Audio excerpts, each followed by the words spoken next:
مسئلہ ہے بھائی آج کل،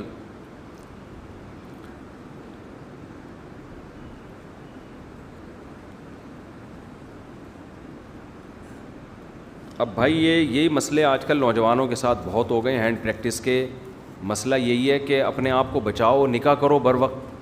کیوں اپنی صحتوں کو برباد کر رہے ہو؟ کیوں اپنے آپ کو ڈپریشن میں لے کے جا رہے ہو؟ جو اس کا عادی ہوتا ہے نا، وہ یہ چرس اور ہیروئن کی طرح نشہ ہے، یہ کم نہیں ہوتا، یہ ٹائم کے ساتھ ساتھ بڑھتا چلا جاتا ہے. انسان یہ کام کرتا ہے یہ سوچ کے کہ میں ریلیکس ہو جاؤں گا اور پھر دوبارہ نہیں کروں گا. ایسا نہیں ہے، دوبارہ پہلے سے زیادہ آپ اس طرف مائل ہوگے، پھر مائل، تو یہ بڑھتی چلی جائے گی بیماری. تو اس لیے عقل مند آدمی وہی ہوتا ہے جو اپنے آپ پہ کنٹرول کرے. دیکھو گناہ میں ایک چیز سوچ لیا کرو، شیطان یہ سوچ کے گناہ کرواتا ہے کہ اس دفعہ کر لو، اگلی دفعہ نہیں کروں گا. ابھی جو ہے نا گناہ کے ذریعے اپنی تسکین کر لو. آپ نے شیطان کو یہ کہنا ہے اس دفعہ نہیں کروں گا، اگلی دفعہ کر لوں گا میں. کیونکہ انسان جب یہ سوچتا ہے نا میں نے پوری زندگی نہیں کرنا، تو آدمی کہتا ہے یار یہ تو میری زندگی کا مزہ خراب ہو جائے گا، میں کیسے پوری زندگی بچ سکتا ہوں. اسی چیز کو شیطان بنیاد بنا کے گناہ کروا دیتا ہے. تو آپ نے اپنے آپ کو یہ نہیں کہنا میں نے پوری زندگی بچنا ہے، آپ نے اپنے آپ کو یہ تسلی دینی ہے کہ میں نے بس اس دفعہ نہیں کرنا، اگلی دفعہ کر لوں گا. اور یہ جو اس طرح کے گناہ ہوتے ہیں ان کے مخصوص اوقات ہوتے ہیں، ٹائم ہوتے ہیں. تو آپ نے اپنے آپ کو اس ٹائم میں کسی کام کا پابند بنا دینا ہے. جب رات کو سونے کے لیے لیٹیں تو کتاب رکھیں اسٹڈی کے لیے، مطالعے کے لیے، کوئی دلچسپ کتاب ہو وہ آپ کے بیڈ پہ ہونی چاہیے. جیسے ہی گئے آپ نے فوراً مطالعہ کرنا شروع، اور مطالعہ کرتے کرتے سو گئے. یا کوئی یوٹیوب پہ کوئی اچھا بیان لگا لے، ہینڈ فری لگایا، بیان لگاتے سنتے سنتے سو گئے. تو اس طرح سے اپنے آپ کو آپ قابو کریں. اور پھر بھی خیال آتا ہے آپ بولیں بھائی آج نہیں کل کر لوں گا یہ گناہ، میں آج نہیں. سمجھتے ہو؟ پھر جب اگلا دن آئے، ہمارے ایک دوست تھے ان کو انڈین فلمیں دیکھنے کی عادت پڑ گئی تھی بہت زیادہ، ان میں فحاشی ہوتی ہے. ان کو گناہ ایسے ہی چھوٹا ہے. کہتے یار میں اتنا عادی ہو گیا تھا فحش چیزوں کا بھی، فحش فلمیں بھی پھر آہستہ آہستہ دیکھنا شروع کر دیں. تو کہہ رہے ہیں پھر میں نے کیا کیا، مجھے شیطان جب بھی میں توبہ کرتا شیطان کہتا اس دفعہ کر لے پھر توبہ کر لینا. کہہ رہے ہیں پھر میں نے یہی کیا کہ میں نے شیطان کو ٹوپی کرائی. میں نے کہا ابھی میرا دل کر رہا ہے کمپیوٹر پہ جا کے بیٹھوں یہ کام کروں، آج نہیں کرتا کل میں کر لوں گا یہ کام، بس آج کیا ہے. اور واقعی اپنے آپ کو ایسے سمجھائیں جیسے واقعی سچی مچی میں کل کروں گا. کیونکہ آدمی کا ضمیر کہتا ہے یار تو کل بھی نہیں کرے گا، پرسوں بھی نہیں، تیری تو زندگی کا مزہ خراب. اس کو بولیں بھائی تو بے فکر رہے، بس آج نہیں کر رہا، کل میرا پکا وعدہ میں کل کروں گا یہ کام، آج نہیں کروں گا، بس آج نہیں.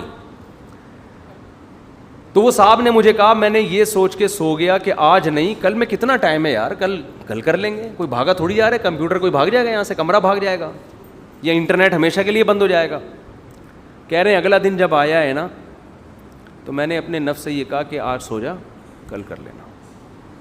کہہ رہے ہیں یہ ایسا کارآمد نسخہ ہے کہ بالآخر مجھ سے وہ لت چھوٹ گئی. سمجھتے ہو گے نہیں سمجھتے؟ تو کرنا چاہو گے تو دنیا میں سب کچھ ہو سکتا ہے، نہیں کرنا چاہو تو جو کر رہے ہو کرتے رہو، بڈھے ہو کے خود ہی یہ چیزیں چھوٹ جائیں گی. صحیح ہے نا؟ لیکن جب خود سے چھوٹیں گی ثواب نہیں ملے گا. ثواب اس وقت ملتا ہے کہ جب طاقت ہو گناہ کی اور انسان اپنے نفس پہ کنٹرول کر لے. اور ایک اور بات آخری کہ پھر بھی اگر گناہ ہو جائے تو توبہ بھی کرو اور کوئی سزا بھی رکھو اپنے لیے، روزے کی صورت میں یا صدقے کی صورت میں یا نوافل کی صورت میں کوئی سزا اپنے لیے متعین کرو. اس میں سب سے اچھی سزا روزہ رکھنا ہوتا ہے. بعض لوگ کہتے ہیں روزہ رکھ کے پھر ہم سے ہو جاتا ہے گناہ. کوئی بات نہیں، گناہ ہو گیا ایک اور رکھ لو. بار بار اگر گناہ ہو رہا ہے تو بار بار سزا بھی تو دو نا پھر اپنے آپ کو. مایوس نہ ہو کہ یار میں سزا بھی دے رہا ہوں، توبہ بھی کر رہا ہوں، نسخے بھی استعمال کر رہا ہوں، پھر بھی گناہ ہو رہا ہے. ابے تو لڑتا رہے آرام سے بیٹھ کے، ٹھیک ہے نا، تو فائٹ کرتا رہے.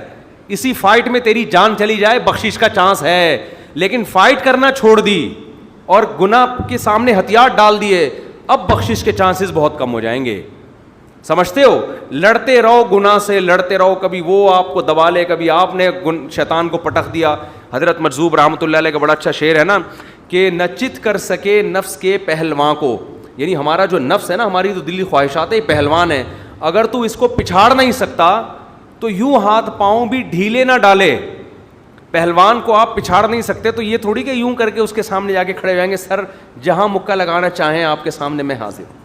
یہ میری ناک ہے، یہاں ٹکانا چاہیں تو ناک آپ کے سامنے، اگر گال پہ ٹکانا چاہیں تو یہ گال آپ کے سامنے. ایسا تھوڑی کرتا ہے.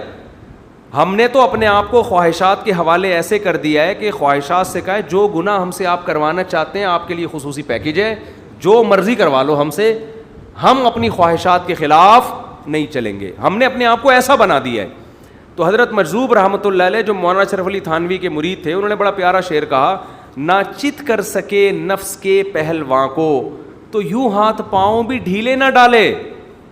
ٹھنی اس سے ہے دشمنی عمر بھر کی، کبھی وہ دبا لے کبھی تو دبا لے. چلو کبھی وہ حاوی آ جاتا تو کبھی تو بھی تو ایک آدھ پنچ تو لگا یار. سمجھ میں نہیں آ رہی میرا خیال. آپ کو جب رنگ میں اکھاڑے میں لا کے کھڑا کر دیا ہے، مقابلہ ہو رہا ہے، تو جتنا بھی بڑا پہلوان ہو 2-4 مکے تو لگاتا ہے نا آدمی. چارلی چپلن کا ایک پروگرام دیکھ لو یوٹیوب پہ، وہ باکسنگ کے لیے اس کو لایا گیا کسی طاقتور کے سامنے، تو کیسا ہی فائٹ کی ہے اس نے. وہ پرانا تھا نا 1920 کا، بلیک اینڈ وائٹ آتے تھے اس زمانے میں. اب یوٹیوب پہ لوگ ویڈیو شیئر کر رہے ہیں تو پرانی چیزیں کھل رہی ہیں. تو اس کو ایک پاورفل کے سامنے لا کے کھڑا کر دیا. اب وہ بیچارہ کیا کرے. تو آپ اگر نہیں مکہ لگا سکتے تو بھائی کچھ تو ہلتا ہے نا، کچھ تو ہلو جلو، تو کچھ تو گناہ سے بچنے کی کوشش کرو. کبھی ایسا ہو کہ اس نے شیطان نے گناہ کروا لیا، کبھی شیطان کو بھی، کبھی آپ نے پٹخ دیا. اسی پھڈے میں بھی اگر زندگی گزر گئی تو بھی شاید اللہ کی رحمت غالب آ جائے اور بخشش ہو جائے کہ یہ لڑتا رہا ساری زندگی، کمپرومائز نہیں کیا اس نے. جیسے اپوزیشن کبھی حکومت سے کمپرومائز کرتی ہے. پاکستان میں کبھی ایسا ہوا کہ چلو اس دفعہ تم نے حکومت کی ہے، 5 سال ہم تمہیں چیک کرتے ہیں، تم کر کے دکھاؤ، اگر اچھا رزلٹ آیا تو اگلی دفعہ ہم بھی تمہیں سپورٹ کریں گے. کبھی ایسا ہوا؟ جیسے ہی کوئی صدر یا وزیر اعظم بنا اپوزیشن نے اسی دن سے اس کی ٹانگیں ناڑے کھینچنا شروع کر دی. جس کے ہاتھ میں جو آ رہا ہے کھینچ رہا ہے. پائنچا آیا تو پائنچا کھینچا، پھر جب دوسری حکومت آتی ہے تو پھر یہ والے اس کو کھینچا تانی شروع.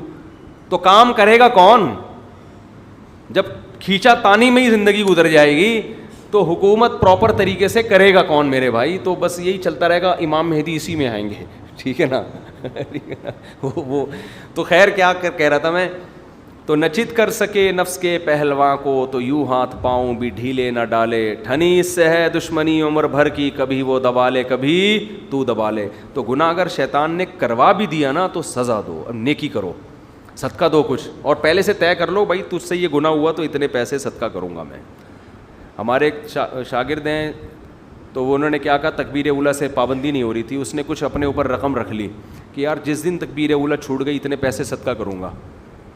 کہنا بھائی تکبیر اولیٰ کی پابندی شروع ہو گئی تو عادت ڈالنی پڑتی ہے. اپنے آپ کو سزا دو. گناہ ہوتا ہے تو سزا دو اپنے آپ کو. جن کی فجر کی نماز جماعت سے رہ جائے بولیں اس دن ہم ناشتہ نہیں کریں گے، تو اتنی سزا تو دو نا اپنے آپ کو. اس دن ناشتہ بولو گول. تو جب تکلیف ہوگی تھوڑی سی دوپہر کھانا کھا لو. ہم نہیں کہہ رہے روزہ رکھ لو، کہہ رہے اتنی سزا تو دو یار. صبح جماعت جا رہی ہے تو ناشتہ تو گول کرو نا. حضرت حکیم اختر صاحب رحمہ اللہ تعالیٰ فرمایا کرتے تھے کہ کس منہ سے اس خدا کی نعمتوں کو کھاتے ہو صبح ناشتے میں، جس خدا نے کہا کہ میرے سامنے سجدہ کرو. سجدہ کرتے ہوئے وہ رب یاد نہیں آیا اور پراٹھے کھاتے ہوئے اس کی نعمتیں استعمال کی جا رہی ہیں. تو غیرت کی بھی کچھ غیرت بھی کوئی چیز ہوتی ہے. جو خدا آج آپ جو خدا صبح ناشتے میں آپ کو مکھن پراٹھے چائے اور انڈے کھلا رہا ہے، اس خدا نے آپ سے کہا تھا کہ 2 رکعت میرے پاس آ کے سجدہ کر لو نماز میں. اس وقت تو پڑے ہوئے سو رہے تھے. تو فرماتے تھے منہ سے نوالا اترتا کیسے جن کی فجر کی نماز رہ جاتی ہے، وہ ناشتہ کرتے کیسے ہیں؟ تو ناشتہ گول کیا کرو جس دن فجر رہ جائے. تو سزا دیں گے تو انشاءاللہ گناہ آہستہ آہستہ چھوٹ جائے گا. سبحانک اللہم و بحمدک نشہد ان لا الہ الا انت